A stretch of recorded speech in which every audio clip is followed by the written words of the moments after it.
Boa noite, bem-vindas, bem-vindos, bem-vindas e vocês que estão aí nos vendo à distância. Uma honra enorme poder estar fazendo essa palestra num dia como hoje, 15º dia lunar, dia da lua cheia. E que a gente vai falar um pouco dessa obra maravilhosa que estamos em breve lançando essa tradução em português por meio da nossa editora, a Dharma Publishing do Rio de Janeiro, cuja diretora está aqui comigo, a Cláudia. Um trabalho de muitos anos de dedicação, de estudo, de tradução, uma tradução muito zelosa, feita por um companheiro que infelizmente já fez a passagem, mas que será honrada em cada palavra, em cada termo, em cada um de nós que ler e que estudar e que praticar com esse livro, que é fundamental para quem está nesse caminho.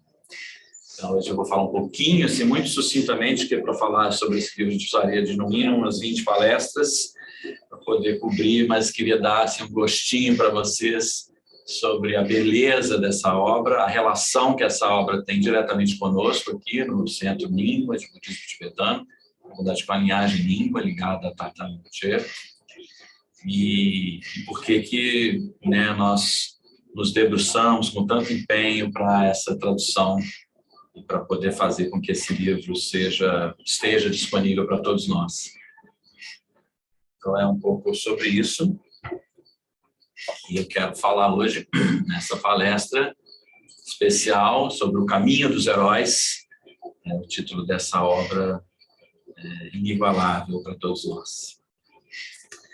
Para começar, como a gente sempre faz, eu queria convidá-las e convidá-los para que a gente possa trazer uma atenção especial à nossa presença e participação aqui, quem está aí de casa também, gerar uma intenção positiva, virtuosa, para que a gente possa aproveitar esse tempo aqui de fala, de palestra, de apresentação do livro, e também para a sequência que virá, que é o tradicional canto de mantra, Vajra do mantra para a noite de lua cheia.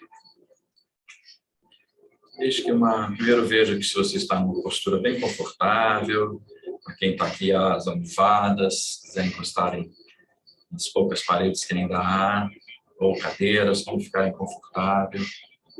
Você que está aí de casa, mantenha-se numa postura ereta, de forma que a sua coluna esteja reta, mas sem tensão, permitindo que haja um fluxo de energia livre da parte superior para a parte inferior do seu corpo. Convide uma qualidade de cura e de relaxamento para a sua respiração. Não importa como ela seja. Se você respira pelo nariz e pela boca ao mesmo tempo, só pelo nariz, só pela boca, não importa nesse momento. Deixe que esse sentimento e essa sensação de quietude, calma, cura, estejam presentes na sua respiração.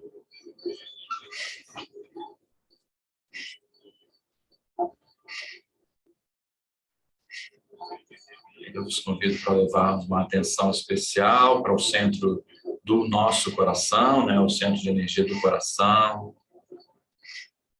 Sinta-o bem vivo, para juntos nós entoarmos a prece dos 4 incomensuráveis.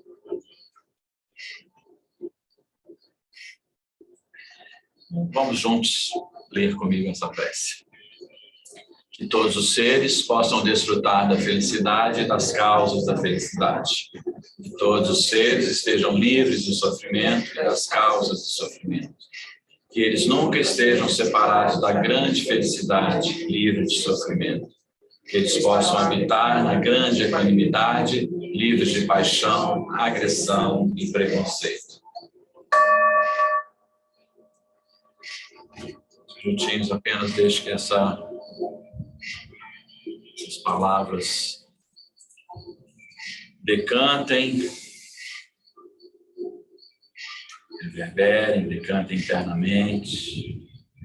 mantendo viva essa intenção nossa, individual e coletiva, que aqui juntos proferimos.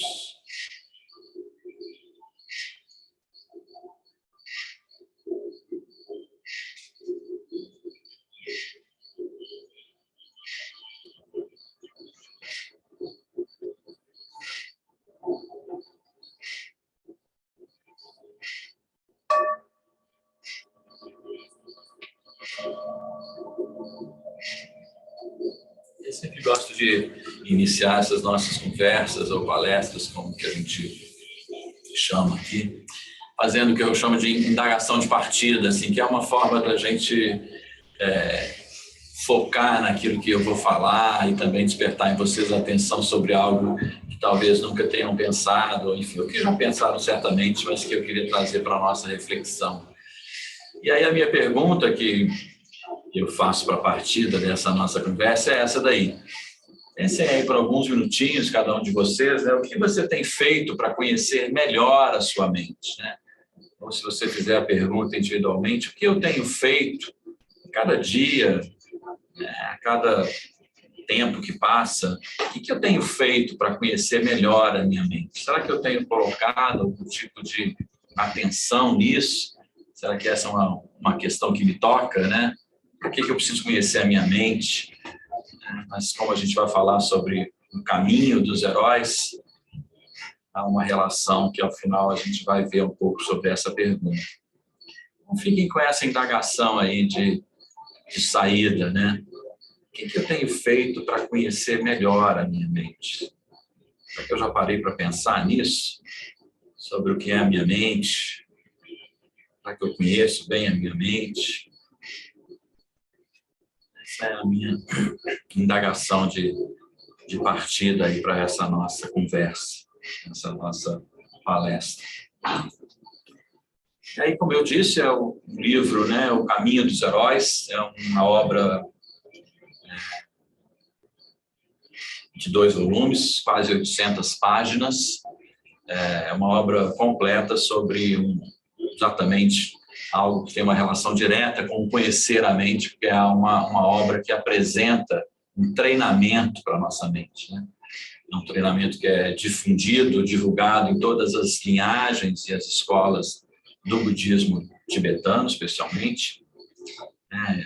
De uma forma muito simples, né? O budismo tibetano, quando o budismo chega no Tibete, quando esses ensinamentos chegam no Tibete, né? Eles ganham uma série de formas, uma série de traduções, na verdade não são formas, eles são levados por uma tradição e por uma tradução, né, por traduções de textos, por professores e mestres que ali chegaram, né, e aí durante um tempo se difunde, se forma essa linhagem, essa escola que nós chamamos de Nyingma, a qual nós pertencemos, que é chamada das antigas traduções, ou dos mais antigos. Depois de um tempo de ruptura, há novas, e um tempo de ruptura que passa um tempo que os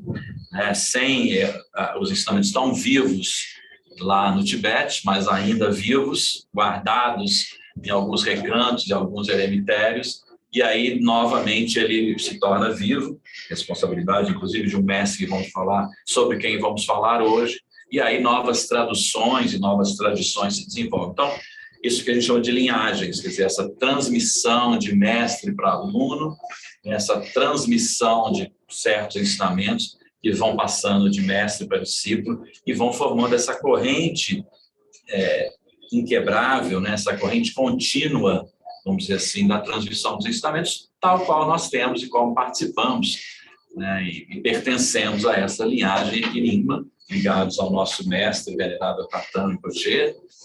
As imagens estão aqui no nosso altar, e aqui à minha esquerda tem alguns dos seus mestres, formando a nossa linhagem, né? Mestres que passaram ensinamentos para discípulos e assim foram vivendo, praticando, estudando, né? E o Caminho dos Heróis faz parte dessa linhagem, né? Quando ele chega, não com esse nome, mas quando essa obra chega no Tibete, e eu vou falar um pouquinho disso aqui, e ela depois se difunde e passa a fazer parte de todas as escolas, todas as linhagens do budismo, porque ela apresenta justamente esse treinamento da mente em 7 pontos, que é algo essencial para todos nós. Então, é um pouco essa ligação, né? O que tem a ver eu conhecer a minha mente, né? É que a gente vai estar falando um pouquinho aqui. Então, O Caminho dos Heróis, essa obra que é organizada, né? Ela é um comentário, é uma organização do grande mestre Nyingma chamado Jetchen Gyaltsab, Jetchen Gyaltsab Gyurme Pema Namgyal, né? Com seus 2 volumes. É uma obra distinta, uma obra inigualável para todos nós que estamos há muito tempo nesse caminho, que almejamos, né? Alcançar aí esse conhecer da mente, esse treinar da mente, né? E ela contém todos os passos para esse caminho que a gente chama de caminho Mahayana, que é o caminho que também é conhecido como o grande veículo, né, do qual nós fazemos parte, e é chamado Mahayana porque ele tem no seu escopo de atuação, né, a liberação, né, a preocupação, o foco de atenção são todos os seres sencientes que vivem no mundo. A gente quer ser feliz, mas como a gente disse logo no início, na prece, né, a gente quer ser as causas da felicidade, ter a felicidade, as causas da felicidade, mas queremos também que todos os seres tenham a felicidade, as causas da felicidade. Essa é a essência do caminho Mahayana. Maha significa grande e Yana veículo, é o grande veículo, porque ele quer que todos nós, todos os seres sencientes, não só nós, mas os seres que têm algum tipo de sentimento, sejam merecedores da felicidade e das causas da felicidade. É isso que nos diferencia, né? Como chamamos de caminho Mahayana. Todos nós que estamos nessa prática baseada nesse caminho. Então, ele contém os passos, né? O caminho dos heróis é quase como se fosse um manual, a gente pode até considerar, de uma forma muito figurativa aqui, né? Um manual poético, lindo, uma obra com citações e de uma grandeza incrível. Mas porque ele contém os passos desse caminho Mahayana, que quer que todo mundo, que todos os seres sejam merecedores da felicidade, até alcançar a perfeita iluminação, até nos tornarmos Budas, né, que é o potencial que nós temos dentro de nós, né? Então, ele é um comentário, né? Jetchen Gyaltsab, ele pegou uma obra já estabelecida, já trazida para o Tibete, por um grande mestre chamado Atisha Dipankara Sishnana, e que depois foi sistematizada por um outro mestre de uma outra escola chamada Chekawa Yeshe Dorje. Então, Jetchen Gyaltsab pegou essas 2 obras e criou essa obra-prima, né? Pegou esse manual, digamos assim, que é o treinamento da mente em 7 pontos essenciais, e criou essa obra chamada Caminho dos Heróis, onde ele apresenta esses 7 pontos, né, e vai comentando os 7 pontos. E o Caminho de Heróis, além dos comentários, né, os comentários da forma como eles são apresentados, né, por Jetchen Gyaltsab, ele contém também uma preciosa coleções, preciosas reflexões, como nós dizemos, do nosso mestre, Venerável Tartan Tupul Rinpoche, onde ele também esmiuça, ele detalha, ele fala de uma forma bem objetiva e direta o que essa obra quer dizer, o que cada ponto quer dizer, o que cada essencial desses quer ou significa. Então, essa é o tamanho, a envergadura dessa obra, a importância do Caminho dos Heróis para nós aqui da linhagem Nyingma. Então, daí dá para vocês imaginarem nosso regozijo, né, de saber que em breve, muito em breve, essa obra estará disponível para nós em português, né? Ela é originalmente escrita em tibetano, né? Foi traduzida do tibetano para o inglês. Eu vou falar um pouquinho, né, seguindo a visão de Tartan Rinpoche. E agora não, né? Alguns anos para trás, a gente vem fazendo esse trabalho assim, de tradução dessa obra de uma forma muito diligente, cuidadosa, porque qualquer lápis, qualquer deslize, ele pode influenciar na nossa compreensão, né? Rinpoche é muito preocupado, muito zeloso com as traduções, sobretudo uma obra que é traduzida direto do tibetano para o inglês e depois do inglês para uma língua, né, latina, como a nossa. Muitos termos que fogem, há muitas preocupações da gente poder usar a palavra certa, o termo correto, para não haver algum tipo de distorção.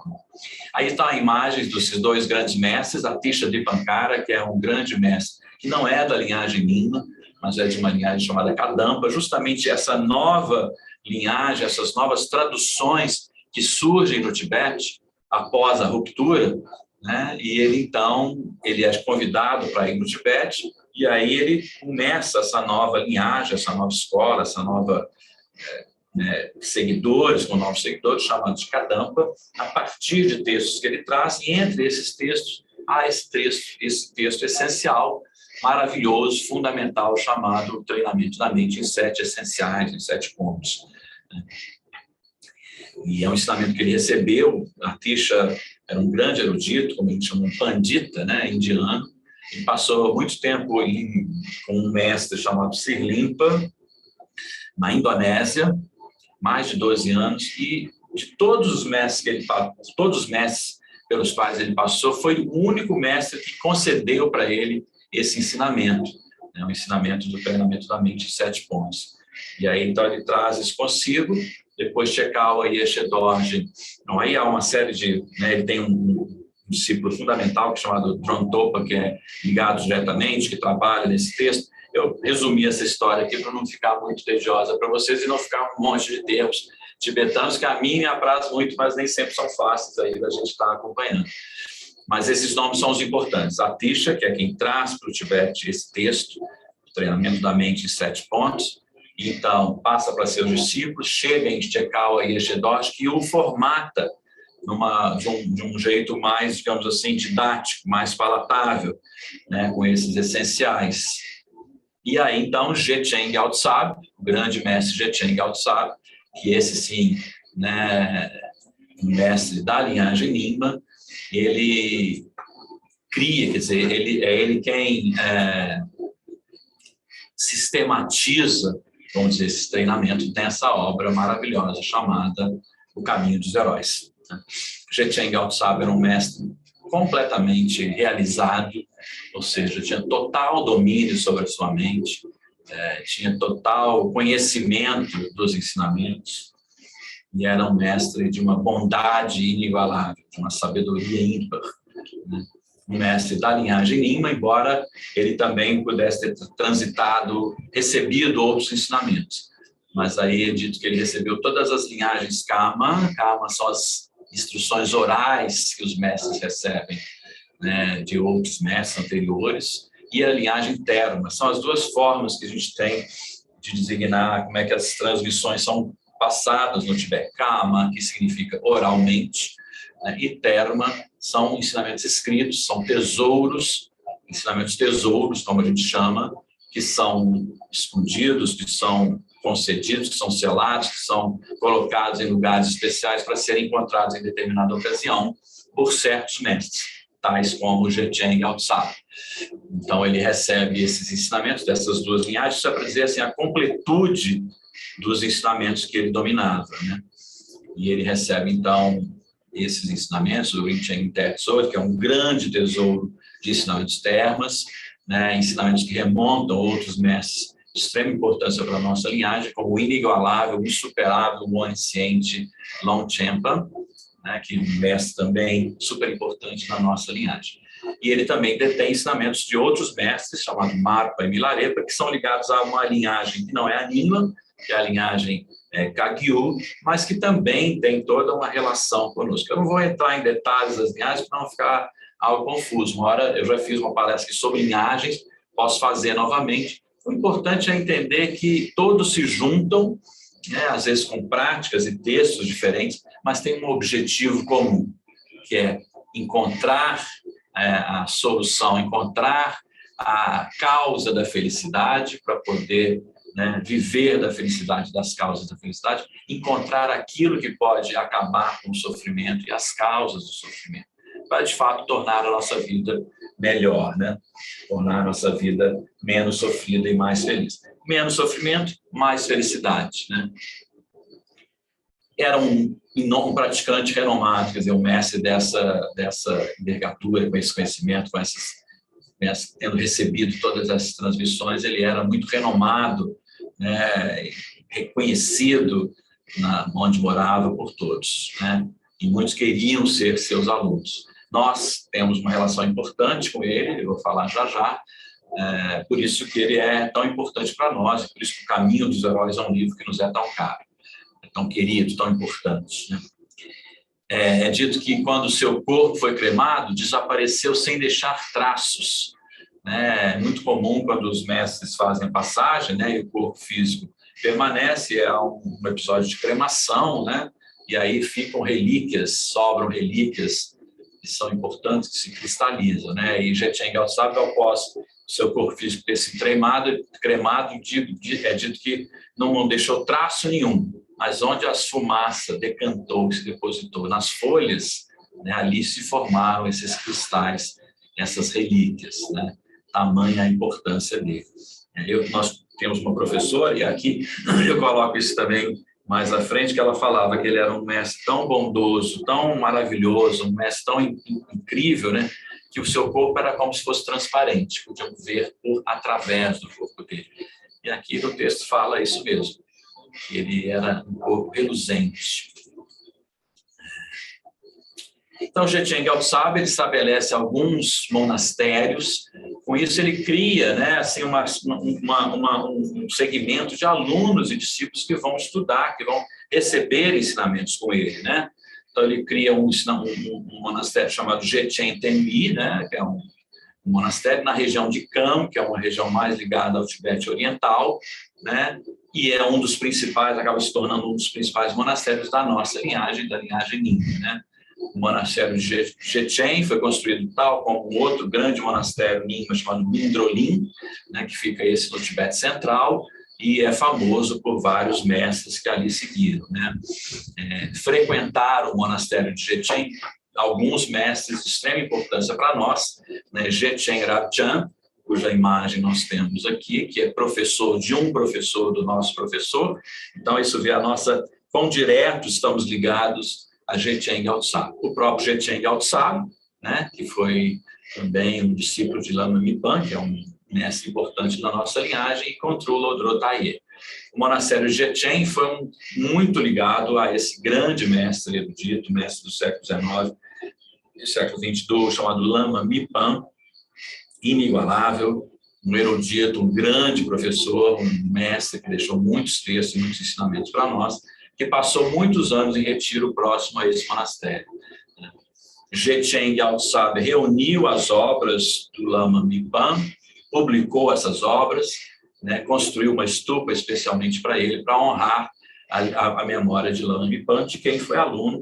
Então, daí a ligação nossa direta, né, com Lama Mipan, com Jetchen Gyaltsab, com Jetchen Rabjan e depois com Jetchen Kontrul, que foi o professor, um dos professores mais importantes do nosso professor. Então, isso é para mostrar para a gente assim, que na visão do modelo tibetano, essas linhagens são uma transmissão ininterruptas, né? Então, é como se a gente estivesse falando de algo que aconteceu, embora há alguns anos atrás, mas que está ligado diretamente a nós, né? Sem interrupção, sem distorção, né, daquilo que é transmitido. E aí Jetchen Gyaltsab foi aconselhado por Lama Mipan a concentrar-se, né, no entendimento meditativo. Então, volto à minha indagação primeira, né? O que eu estou fazendo para conhecer a minha mente? Será que eu estou fazendo alguma coisa? Será que eu estou ligado, preocupado, né, a conhecer como é que a minha mente funciona? Quais são os seus padrões principais, os pensamentos que eu tenho? Por que às vezes eu fico triste, às vezes eu fico tão alegre, de uma forma tão rápida e tão difícil? O que acontece na minha mente nesse momento, né?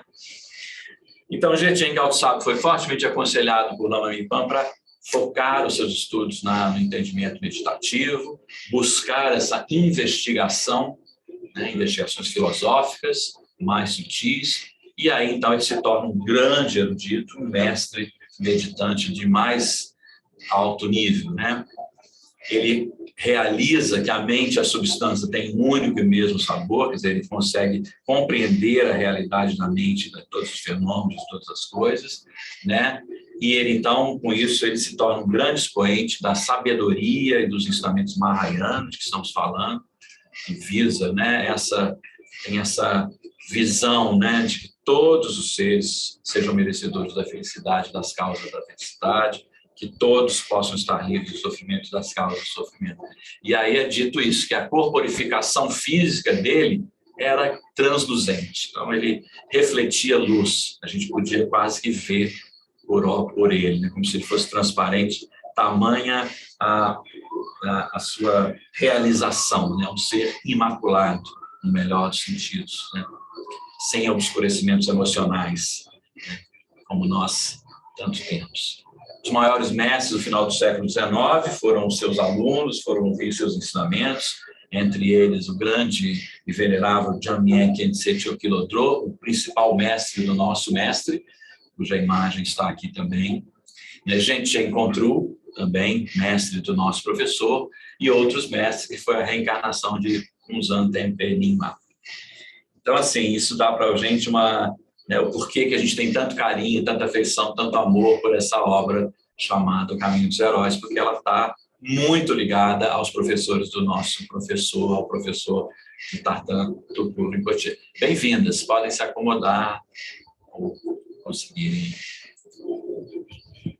Bem, sobre a obra O Caminho dos Heróis, né, a obra Os 7 Pontos Essenciais, como foi sistematizado por Yeshe Chekawa Dorje, né, o Guru Chekawa, ele contém 62 diretrizes, são 62 aforismas, como a gente fala, slogans, né, que são fundamentais para ressaltar esse treinamento da mente em 7 pontos. Ele é dividido em 7 partes, que é um trajeto, um percurso que nós fazemos, né? E ele, então, tem esses slogans, que a gente chama, esses aforismos, que a gente vai usando para poder fazer esse treinamento. Uma porção substancial desses comentários, né, de Chekawa Yeshe Dorje e depois de Jetchen Gyaltsab, é sobre uma parte chamada As Práticas Preliminares, né? O primeiro volume, praticamente, do Caminho dos Heróis é todo sobre as práticas preliminares, que é assim, como é que a gente precisa se organizar, como é que a gente precisa se preparar para começar a treinar a nossa mente, né? Para a gente começar a focar nesse treinamento da mente, né? E esse completo e abrangente tratamento torna o ensinamento de Jetchen Gyaltsab, né, particularmente útil para estudantes como nós, que talvez tenhamos pouco pensamento sobre os ensinamentos budistas, poucos conhecimentos sobre as práticas, né? Porque ele contém esse primeiro volume que trata das práticas preliminares, né? Ele abre caminho para qualquer um de nós que porventura queira entender, queira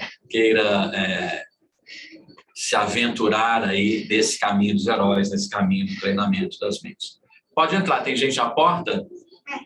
Pode entrar. Veio para a palestra. E aí a imagem do nosso mestre, o venerável Tartan Tupur Rinpoche, né? E ele no prefácio, não sei se é no primeiro ou no segundo prefácio do livro, ele fala: selecionei esse texto para tradução, ele falando da tradução do tibetano para o inglês, porque é abrangente e porque o autor, né, Jetchen Gyaltsab, se expressa direta e compassivamente, cuidando do nosso bem, como uma mãe cuidaria de seu único filho. Eu acho essa metáfora linda, né? Porque a gente sabe o amor que uma mãe tem pelo filho, e quando é o único filho, então é todo o amor que houver nessa vida dedicado para ele, né? E o Rinpoche, então, fala isso, que Jetchen Gyaltsab trata dessa obra dessa maneira, né? Assim, aquele seu único filho querido e muito amado. E aí ele falou, hoje, enquanto o mundo aponta várias direções, né, exatamente opostas a esse caminho do Bodhisattva, que é o caminho que ele se apresenta para nós nesse livro, encorajando-nos a desperdiçar nosso precioso tempo na Terra com ilusões autocentradas, né, com as nossas preocupações egoístas, com as nossas preocupações mais focadas em nós mesmos, né? Eu ia dizer fúteis, não necessariamente sejam fúteis, mas que tenham um alto nível de centramento, de autocentramento, né? As práticas aqui recomendadas, ou seja, as práticas recomendadas no Caminho dos Heróis, são verdadeiramente inestimáveis, porque ela abre para nós esse mundo de sairmos um pouco do nosso mundinho único, exclusivo, e olhar um pouco para a vastidão dos outros seres, né? Então, o estudo e a prática, segundo esse texto, podem trazer enorme benefício. Podem se acomodar aqui, na frente, ali, à vontade. Então, essa é uma frase do Rinpoche no próprio prefácio do livro, no próprio prefácio que inicia, né, dizendo a importância desse livro, por que ele assim o selecionou para que ele fosse traduzido do tibetano para o inglês, obviamente, e aí agora, mais recentemente, né, nesse momento aqui que a gente vai poder oferecer do inglês para o português. E aí, como o Rinpoche fala do caminho do Bodhisattva, né, assim, muito para compartilhar com você o que é um Bodhisattva, né? São esses seres que nos protegem, que nós cuidamos, que nós temos uma relação enorme e direta com eles, para quem rezamos e pedimos ajudas, conselhos e proteção, né? Bodhisattva em tibetano é uma palavra cujo termo, né, Bodhisattva é sânscrito, né? Mas em tibetano se chama Chanchu Senpa, né? Então, Chanchu Senpa é a palavra em tibetano, né? E o que é um Bodhisattva? É aquele ser que decidiu, né, que embora tenha realizado todo o seu potencial, ele decide não parar de trabalhar, não parar, não descansar nunca, até que todos os seres sejam conduzidos à iluminação, né? Treinando, sobretudo, na prática da compaixão, que é a base do caminho dos heróis, né? E as 6 perfeições, que culmina com a perfeição da sabedoria, que são as 2 asas principais do caminho dos heróis, né? A compaixão e a sabedoria, né? Os 2 grandes pilares do caminho Mahayana, os 2 grandes principais assuntos aí do caminho dos heróis, né? O Bodhisattva caminha né? Ele pratica, ele trilha, ele percorre esse chamado caminho do Bodhisattva, né, como o Rinpoche fala, né, no slide anterior, ou seja, né, o Rinpoche mostra essa obra que fala sobre o caminho dos heróis, o caminho do Bodhisattva, tão contraditório esse tempo, né? Então, por isso que eu estou trazendo aqui os Bodhisattvas, né? E aí, né, eu fiquei pensando, poxa, as pessoas vão querer saber, mas por que é chamado de caminho dos heróis, né? Quem são esses heróis a que se referem, né? E aí, uma das explicações está logo aqui, né? O Bodhisattva, né? A palavra Bodhisattva em tibetano, Chanchu Senpa, né? Senpa é mente, né? Então, assim, a tradução literal é o herói da mente iluminada. Por isso que são o caminho dos heróis. São aqueles que estão em busca dessa mente iluminada, né? Que é tão difícil de alcançar, tão né, que a gente precisa trabalhar tanto, que a gente tem o potencial, mas que é tão satisfatória, tão maravilhosa quando a gente consegue alcançá-la, né? E é o nosso objetivo, né? Então, de novo, fazendo uma ligação com a pergunta inicial, né? O que eu estou fazendo para conhecer melhor a minha mente, né? O que será essa mente da iluminação, essa mente iluminada? Quão longe ou quão perto estou eu dela? O Caminho dos Heróis, né, de Jetyen Gyaltsab, esse livro que estará em breve disponível para todos nós, apresenta esse caminho, o caminho do Bodhisattva, o herói da iluminação. Aquele que enfrenta todas as adversidades, todos os perigos, todos os reveses, né, mas vai em busca da iluminação, não somente para si, mas para todos os seres. Guiado apenas pela intenção de dar um fim ao sofrimento de todos os seres, nos quais nós estamos incluídos, né? O Bodhisattva, Chanchu Senpa, né, conta com a compaixão e a sabedoria para transformar a samsara, para transformar esse mundo que nós vivemos, esse mundo dos desejos, esse mundo onde a gente individualista, esse mundo onde a gente, né, em guerras, onde a gente tem tão maculado por certos sentimentos de aversão, de apego, de ignorância, né? Esse mundo que a gente vive, esse mundo, esse reino ordinário da existência, né? Então, o Bodhisattva, ele quer nos levar para um reino da paz, da perfeita iluminação. Esse livro, essa obra, Caminho dos Heróis, está aberta a todos que aceitam esse desafio de percorrer esse caminho rigoroso, solitário, né, tortuoso, cheio de reveses, né, mas com esse objetivo, conduzir todos os seres para dar um fim ao seu sofrimento, né? E ele faz isso de uma forma alegre, de uma forma feliz, e conduz à completa e perfeita iluminação de todos os Budas, né? Esse é o objetivo do Bodhisattva, né? Hoje em dia, né, o Rinpoche também fala isso, um dos modos tradicionais de conhecer, né, da gente gerar conhecimento, da gente acessar conhecimento, são frequentemente considerados fora de moda ou irrelevantes a insistência do Buda, de que a gente precisa assumir uma responsabilidade por qualquer curso de ação, né? A gente precisa assumir responsabilidade sobre a nossa mente. Por isso a pergunta inicial, né? O que eu estou fazendo para conhecer a minha mente? Quão responsável eu sou pelo que passa pela minha mente, né? O Buda nos insiste nisso, nos apontar isso. Precisamos assumir responsabilidade por qualquer curso de ação que escolhermos, usando como base a nossa própria investigação. O que se passa aqui dentro, né? E conhecimento, para que a gente possa aderir a esse caminho, para que a gente possa trilhar esse caminho.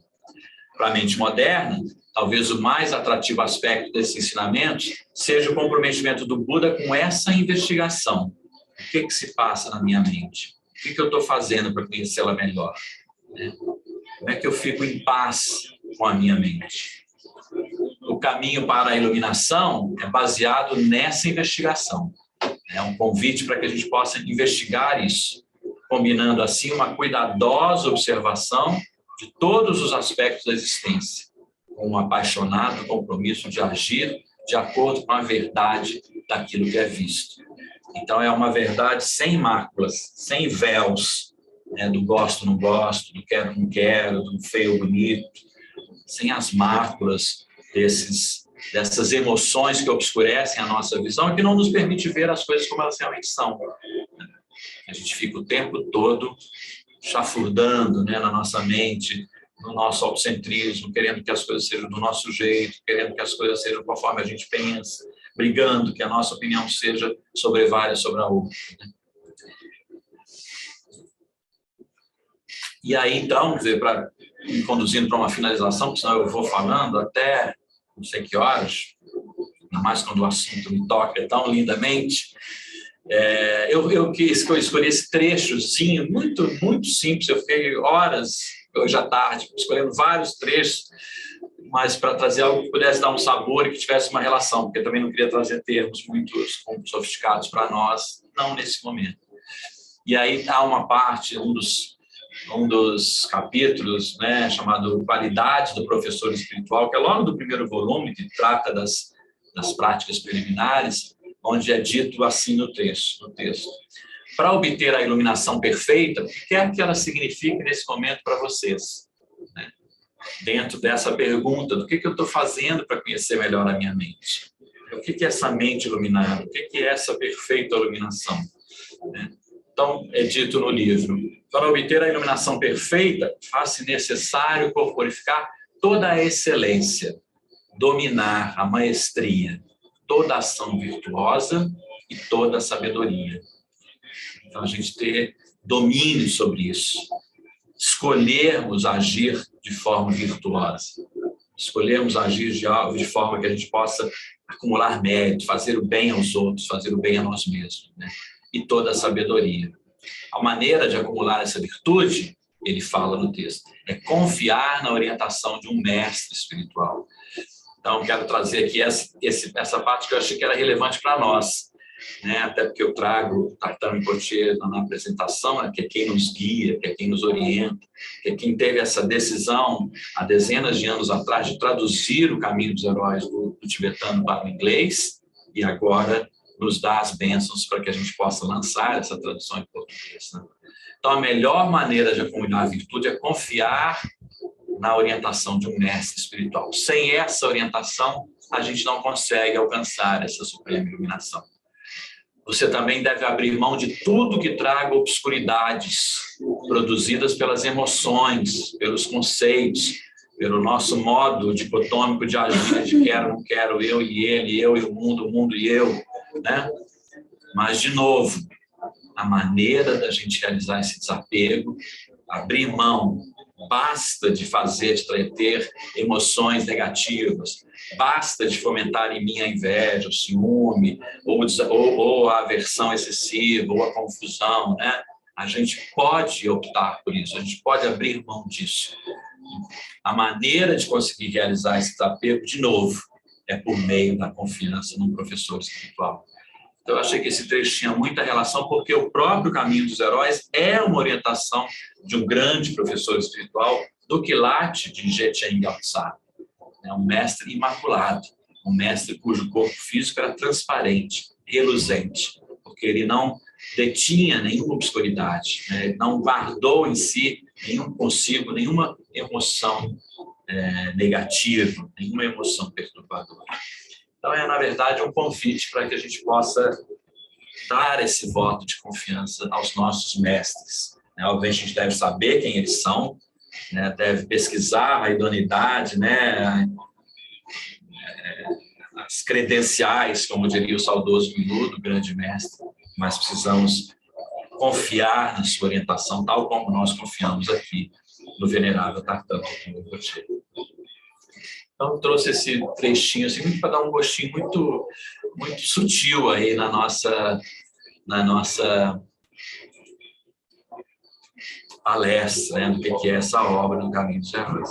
E aí, não dá para terminar isso sem a gente fazer uma mínima prática, nada que eu gostaria que fosse de uma sofisticação, mas muito simples, baseado nessa confiança no nosso mestre espiritual e nessa possibilidade, e novamente nesse convite que eu vos fiz logo de partida, O que é que eu estou fazendo hoje para conhecer melhor a minha mente?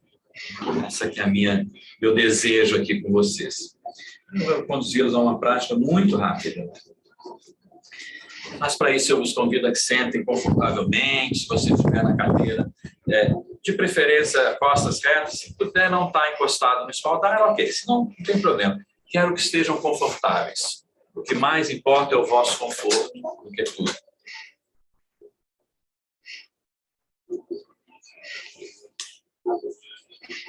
Não tem certo e errado. O importante é você ficar bastante confortável.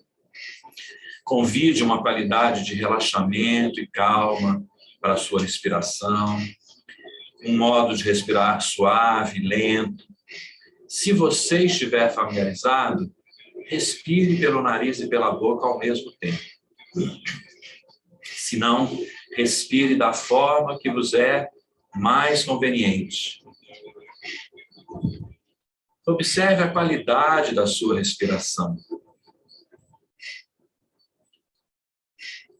Veja se você pode ter uma respiração uniforme, ou seja, o mesmo tempo que você gasta para inspirar, você gasta para expirar.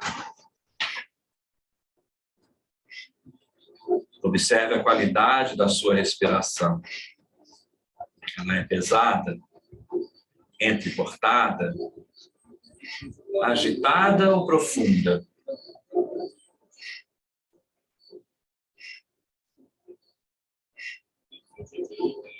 Veja como diferentes qualidades de respirar estão relacionadas com diferentes estados mentais e emocionais. Veja como a mente se acalma e as sensações fluem à medida que a respiração se torna mais fácil e mais regular.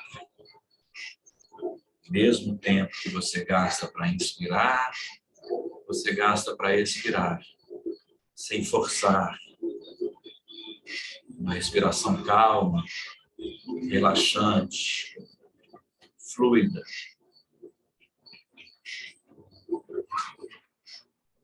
Enquanto você respira, abra a sensação de relaxamento o máximo que você puder.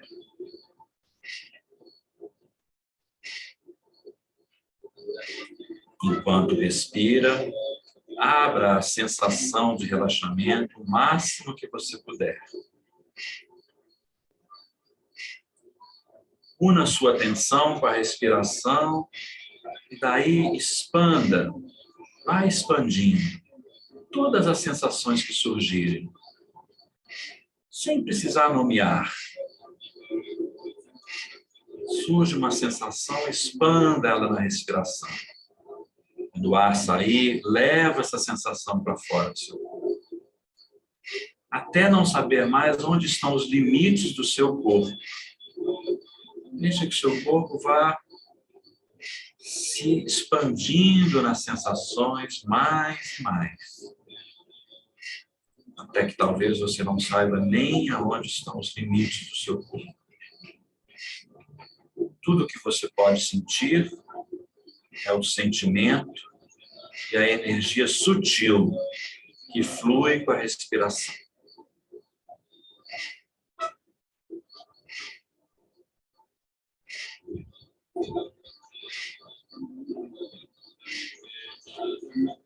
À medida que o respirar se torna mais uniforme, você vai naturalmente se tornando mais e mais calmo.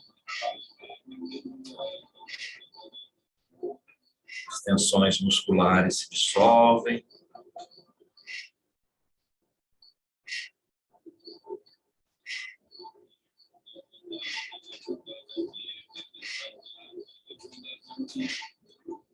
Surgem camadas profundas de sentimento. E você vai deixando esses sentimentos se expandirem mais e mais, até que eles se tornem mais profundos, mais vivos, e você fique mais calmo e mais relaxado. Só por um minutinho, nada a fazer. Apenas respirar e deixar os sentimentos no fluxo da respiração, se expandindo no fluxo da respiração.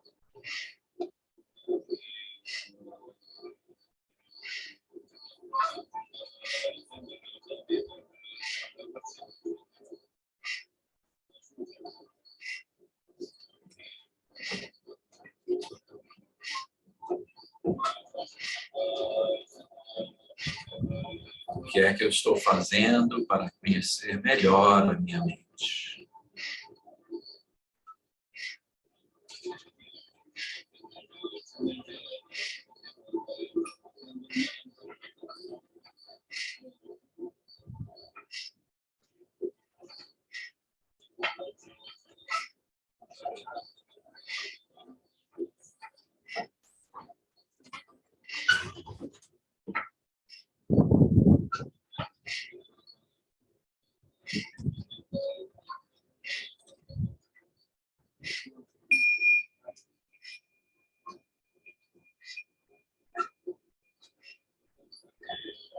Essa é uma degustação muito breve, porque infelizmente o tempo urge, mas sem perder essa qualidade de calma e tranquilidade.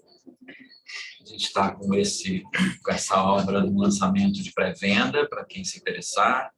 50 exemplares colocados numa pré-venda a um preço especial de R$ 198, os 2 exemplares, obviamente. Se você tiver interesse, manda para nós um e-mail, cnbt.dprio@gmail.com. Você vai estar nos ajudando na finalização desse projeto. Queria falar também que essa semana receberemos via online, por Zoom, não presencialmente, 2 ensinamentos de uma professora chamada Magda Costa, que vive há muitos anos sob orientação de Rinpoche, que vai nos oferecer 2 trabalhos específicos. Um no dia 13, que é uma palestra, uma prática especial, chamada A Voz do Espírito Humano, e um workshop no final de semana, chamado Conceito, Prática e Devoção. Se tiverem interesse, todos muito bem-vindos. Vamos fechar essa etapa nossa, trazendo Om Ahum na respiração e nos prepararmos para o tradicional canto de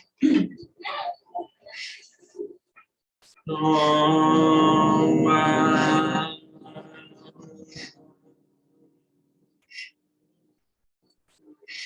Om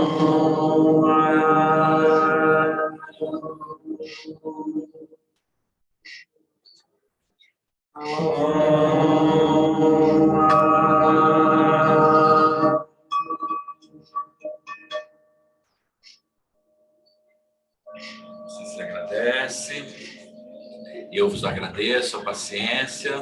nós vamos continuar, né, porque o canto de mantra é na sequência,